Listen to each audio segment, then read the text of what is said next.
Everyone, in today's video we will see Beats Solo 3 not charging, how to fix. 1. Reset your Beats Solo 3 wireless. Hold down the volume down button and power button for 10 seconds. When the fuel gauge flashes the buttons, your headphones are now reset and ready to set up with your device again. Fix 2.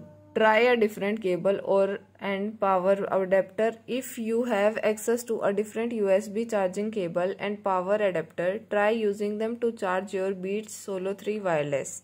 This will help you determine if the issue is with the current cable or power adapter.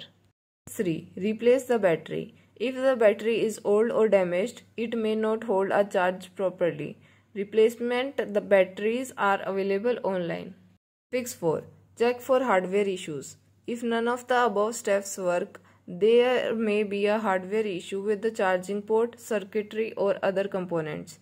In this case, you may need to contact a professional repair service for further assistance. 5. Contact Beats support. If none of the above solutions work, you can contact Beats support for further assistance. Thanks for watching. If you find this video helpful, like it and share it with your friends. For more such helpful videos, subscribe to our channel.